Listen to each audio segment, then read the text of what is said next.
ಅಲ್ಲಿ ರಕ್ತ ಗಟ್ಟಿಯಾಗಿರ್ತಕ್ಕಂಥದ್ದು. ಇದು ಸಾಧಾರಣವಾಗಿ ಕೀಲುಗಳಲ್ಲಿ ನೋವು ಬರುತ್ತಲ್ವ, ಕೀಲುಗಳಲ್ಲಿ ನೋವು ಬರೋದು ಒಂದು. ಇನ್ನು ವೆರಿಕೋಸಲ್ಲಿ ನರಗಳಲ್ಲಿ ರಕ್ತ ಗಟ್ಟಿಯಾಗಿರ್ತಕ್ಕಂಥದ್ದು. ಇದು ಎರಡೂ ಸಮಸ್ಯೆಗೆ ಪರಿಹಾರ ಬರೀ ಔಷಧನೇ ಮಾಡಬೇಕು ಅಂತ ಏನಿಲ್ಲ. ನಮ್ಮ ಆಹಾರ ಪದಾರ್ಥಗಳಲ್ಲಿ ಕೂಡ ಅದನ್ನು ಸರಿಪಡಿಸ್ತಕ್ಕಂತಹ ಗುಣ ಇರ್ತಕ್ಕಂಥ ಪದಾರ್ಥಗಳನ್ನು ಇವತ್ತು ನಾವು ಒಗ್ಗೂಡಿಸಿದ್ದೀವಿ ಅಷ್ಟೇನೆ. ಅನ್ಸತ್ತೆ ಇದೇನಿದು ಬಾಳೆಹಣ್ಣಿಗೆ ಹಸಿ ಈರುಳ್ಳಿ ಹಾಕ್ಕೊಂಡು ಅದು ಹೆಂಗೆ ನಾವು ತೊಗೊಳ್ಳೋದು, ಇದೇನಿದು ಅಂತ ಒಂಥರ ನಿಮಗೆ ಮುಜುಗರ ಅಂತ ಅನ್ನಿಸ್ಬಹುದು. ಆದರೆ ಇದು ಸೇರಿಸಿರೋದಕ್ಕೆ ಒಂದು ಉದ್ದೇಶ ಇರುತ್ತೆ. ಯಾವುದನ್ನೇ ಆಗಲಿ ಒಂದು ಔಷಧಿ ಅಂತ ಮಾಡಬೇಕಾದ್ರೆ ಅದಕ್ಕೊಂದು ಕಾಂಬಿನೇಷನ್ ಮಾಡ್ತೀವಿ ಅಥವಾ ಒಂದು ಫಾರ್ಮುಲಾ ಅಂತ ಮಾಡ್ತೀವಿ. ಆ ಫಾರ್ಮುಲಾ ಏನಾಗಿರುತ್ತೆ ಅಂತಂದರೆ ಆ ಸಮಸ್ಯೆಯನ್ನು ಪರಿಹಾರ ಮಾಡೋದಕ್ಕೆ ಏನೇನು ಅಂಶಗಳು ಬೇಕೋ ಅದನ್ನೆಲ್ಲ ಸೇರಿಸಿರ್ತೀವಿ. ಅದೇ ಥರ ಒಂದು ಸಿಂಪಲ್ ಫಾರ್ಮುಲಾ ಇದು. ಈ ಬಾಳೆಹಣ್ಣು ಏನು ಮಾಡುತ್ತೆ, ಬಾಳೆಹಣ್ಣಿನಲ್ಲಿ ಪೋಷಕಾಂಶಗಳು ಯಥೇಚ್ಛವಾಗಿರೋದ್ರಿಂದ ಕೀಲುಗಳನ್ನು ಗಟ್ಟಿ ಮಾಡೋದಕ್ಕೆ ಸಹಾಯವನ್ನು ಮಾಡುತ್ತೆ, ಮೂಳೆ ಬಲಪಡಿಸೋದಕ್ಕೆ ಸಹಾಯವನ್ನು ಮಾಡುತ್ತೆ. ಅರಿಶಿನ ಏನು ಮಾಡುತ್ತೆ, ಅರಿಶಿನಕ್ಕೆ ಒಂದು ವಿಶೇಷವಾದ ಗುಣ ಇರ್ತಕ್ಕಂಥದ್ದು ಆ್ಯಂಟಿ ಬ್ಯಾಕ್ಟೀರಿಯಲ್ ಪ್ರಾಪರ್ಟಿ ಇರ್ತಕ್ಕಂಥದ್ದು. ಅಂದರೆ ಈ ಬ್ಯಾಕ್ಟೀರಿಯಾಗಳು ಯಾವ ಜಾಗದಲ್ಲಿ ನಮಗೆ ಬೇಡದ ಬ್ಯಾಕ್ಟೀರಿಯಾಗಳಿರುತ್ತೆ ಅದರಿಂದ ಬರ್ತಕ್ಕಂತಹ ಸಮಸ್ಯೆಗಳನ್ನು ನಿವಾರಣೆ ಮಾಡಬೇಕಾದ್ರೆ ನಮಗೆ ಅದಕ್ಕೆ ಒಂದು ಆ್ಯಂಟಿಡಾಟ್ ಬೇಕಾಗತ್ತೆ. ಅದು ಅರಿಶಿನ ಈ ಜಾಗದಲ್ಲಿ ಕೆಲಸವನ್ನು ಮಾಡ್ತಕ್ಕಂಥದ್ದು. ಅದ್ರ ಜೊತೆಗೆ ಆ್ಯಂಟಿಸೆಪ್ಟಿಕ್ಕು ಮತ್ತು ಆ್ಯಂಟಿ ಇನ್ಫ್ಲಮೇಟರಿ ಪ್ರಾಪರ್ಟಿ ಕೂಡ ಅರಿಶಿನದಲ್ಲಿ ಇರ್ತಕ್ಕಂಥದ್ದು. ಅಂದರೆ ತುಂಬ ಜನಕ್ಕೆ ಮಂಡಿಯ ಭಾಗದಲ್ಲಿ ತುಂಬ ಊತ ಇರುತ್ತೆ. ಆ ಊತ ಇಳಿಸ್ಕೊಳ್ಳೋದು ತುಂಬ ಕಷ್ಟ. ಆ ಊತವನ್ನು ಇಳಿಸುವಂತಹ ಕೆಲಸ ನಮಗೆ ಅರಿಶಿನ ಮಾಡಿಕೊಡುತ್ತೆ ಮತ್ತು ಬ್ಯಾಕ್ಟೀರಿಯಾಗಳನ್ನು ನಾಶಗೊಳಿಸುತ್ತೆ ಮತ್ತು ಒಂದು ರೀತಿಯ ಆ ಜಾಗಕ್ಕೆ ಒಂದು ಬಲವನ್ನು ಕೊಡುತ್ತೆ. ಇಷ್ಟೆಲ್ಲ ಗುಣ ಇರತಕ್ಕಂತಹ ಅರಿಶಿನವನ್ನು ಇದಕ್ಕೆ ನಾವು ಮಿಶ್ರಣವನ್ನು ಮಾಡ್ಕೊಂಡಿದ್ದೀವಿ.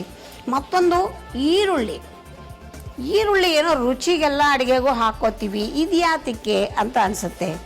ಈರುಳ್ಳಿಯಲ್ಲಿ ಇರ್ತಕ್ಕಂತಹ ಒಂದು ಅದ್ಭುತವಾದ ಗುಣ ಅಂದರೆ ಇದು ಹಸಿಯಾಗಿಯೇ ನಾವು ಈ ಜಾಗದಲ್ಲಿ ಬಳಸಬೇಕು. ಯಾವಾಗ ಉಪಯೋಗಿಸ್ತೀವಿ ಆಗಲೇ ಮಾಡಬೇಕು, ಆಗಲೇ ಕುಡಿದು ಬಿಡಬೇಕು.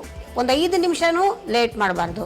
ಯಾಕೆ ಅಂದರೆ ಆ ಘಾಟ್ ಇರುವಾಗ ಹೊಟ್ಟೆಗೆ ಹೋದರೆ ಶರೀರದ ಯಾವ್ಯಾವ ಭಾಗದಲ್ಲಿ ನಮಗೆ ಬೇಡದ ಬ್ಯಾಕ್ಟೀರಿಯಾಗಳು ವೈರಾಣುಗಳಿರುತ್ತೆ ಎಲ್ಲವನ್ನು ನಾಶ ಮಾಡುವಂತಹ ವಿಶೇಷ ಗುಣ ಈರುಳ್ಳಿಯಲ್ಲಿ ಇರ್ತಕ್ಕಂಥದ್ದು. ಮತ್ತು ಇದರಲ್ಲಿ ಕೂಡ ಒಂದು ಆ್ಯಂಟಿ ಇನ್ಫ್ಲಮೇಟರಿ ಪ್ರಾಪರ್ಟಿನೂ ಇದೆ, ಆ್ಯಂಟಿ ಬ್ಯಾಕ್ಟೀರಿಯಲ್ ಕ್ಯಾರೆಕ್ಟರ್ ಕೂಡ ಇದರಲ್ಲಿದೆ. ಹಾಗಾಗಿ ಈ ಒಂದು ವಿಶೇಷ ಗುಣದಿಂದ ಈರುಳ್ಳಿ ಈ ವೆರಿಕೋಸಲ್ಲಿ ಏನಾಗಿರುತ್ತೆ, ರಕ್ತಗಳೆಲ್ಲವೂ ಕೂಡ ಹೆಪ್ಪುಗಟ್ಟಿ ರಕ್ತ ಸಂಚಾರಕ್ಕೆ ಅಡ್ಡಿ ಮಾಡುತ್ತೆ. ಈ ಈರುಳ್ಳಿಯ ರಸ ಶರೀರದ ಒಳಗೆ ಹೋದಾಗ ಏನಾಗುತ್ತೆ, ಇದರ ಘಾಟಿಗೆನೆ ಆ ರಕ್ತ ಎಲ್ಲವೂ ಕರಗೋದಿಕ್ಕೆ ಶುರುವಾಗುತ್ತೆ.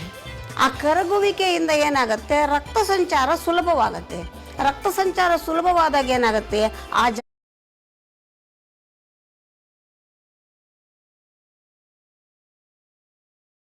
ಜಾಗದಲ್ಲಿ ಬರ್ತಕ್ಕಂತಹ ನೋವು ನಿವಾರಣೆ ಆಗುತ್ತೆ. ಎಷ್ಟು ಸರಳ ನೋಡಿ, ನಾವು ದಿನನಿತ್ಯ ಬಳಕೆ ಮಾಡುವ ಪದಾರ್ಥದಲ್ಲಿ ಎಷ್ಟು ಸುಲಭವಾಗಿ ನಾವು ನೋವು ನಿವಾರಣೆಯನ್ನು ಮಾಡ್ಕೊಳ್ಳೋಕ್ಕೆ ಸಾಧ್ಯ ಇದೆ. ಯಾರಿಗಾದರೂ ವೆರಿಕೋಸ್ ವೇನ್ಸ್ನಂತಹ ಸಮಸ್ಯೆ ಇದ್ದಾಗ, ಕೀಲು ನೋವುಗಳು ಇದ್ದಾಗ ಈ ನಾವು ಉಪಯೋಗಿಸ್ತಾ ಇರುವಂತಹ 3 ಪದಾರ್ಥದಲ್ಲೂ ಕೂಡ ನೋವು ನಿವಾರಕ ಗುಣ ಇದೆ. ಈರುಳ್ಳಿಗೆ ಕೂಡ ನೋವು ನಿವಾರಕ ಗುಣ ಇದೆ, ಅರಿಶಿನಕ್ಕೂ ಕೂಡ ನೋವು ನಿವಾರಕ ಗುಣ ಇದೆ. ಹಾಗಾಗಿ ಇದನ್ನು ಸೇವನೆ ಮಾಡೋದ್ರಿಂದ, ಅಂದರೆ ಒಂದು ದಿವಸ ಸೇವನೆ ಮಾಡಿಬಿಟ್ಟು ನಮಗೆ ವೆರಿಕೋಸ್ ವೇನ್ಸ್ ಹೋಗುತ್ತಾ? ಖಂಡಿತ ಸಾಧ್ಯ ಇಲ್ಲ.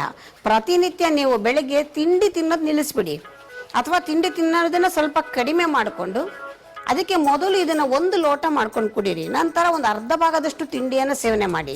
ಒಂದು 21 ದಿವಸ ಸೇವನೆ ಮಾಡಿ. ನಿಮ್ಮ ವೆರಿಕೋಸ್ ವೇನ್ಸ್ನಲ್ಲಿ ಕಟ್ಟಿರ್ತಕ್ಕಂತಹ ಗರಣೆ ಕಟ್ಟಿರುವಂತಹ ಹೆಪ್ಪುಗಟ್ಟಿರ್ತಕ್ಕಂತಹ ರಕ್ತ ಕರಗಿ ನೀರಾಗಿ ಪ್ರವಹಿಸೋದಕ್ಕೆ ಸಾಧ್ಯವಾಗುತ್ತೆ. ಅದರಿಂದ ನೋಡೋದಕ್ಕೆ ಬಹಳ ಸರಳವಾಗಿ ಕಾಣುತ್ತೆ. ಇದು ನೋಡಿದಾಗ ಇದರಲ್ಲೂ ನಮಗೆ ವಾಸಿ ಆಗತ್ತಾ ಅಂತ ಅನಿಸೋದ್ರೂ ಕೂಡ ವಾಸಿ ಆಗುವಂತಹ ಸಾಧ್ಯತೆ ಇರುತ್ತೆ. ಪ್ರಯತ್ನವನ್ನು ಮಾಡಬೇಕು. ಮತ್ತು ಯಾವುದ್ರಲ್ಲೂ ನಿಮಗೆ ಯಾವುದೇ ರೀತಿ ಅಡ್ಡ ಪರಿಣಾಮದ ಭಯ ಇಲ್ಲ. ಎಲ್ಲ ಆಹಾರ ಪದಾರ್ಥಗಳು ದಿನನಿತ್ಯ ಸೇವಿಸ್ತಕ್ಕಂಥದ್ದು.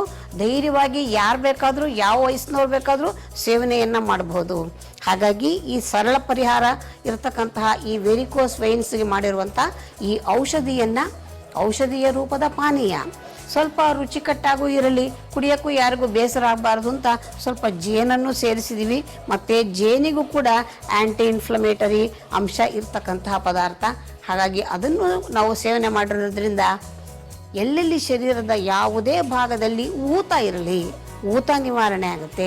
ಕಾಲುಗಳಲ್ಲಿ ಊತ ಇರುತ್ತೆ, ಅದು ನಿವಾರಣೆ ಆಗುತ್ತೆ. ರಕ್ತ ಪರಿಚಲನೆ ಚೆನ್ನಾಗಾಗತ್ತೆ.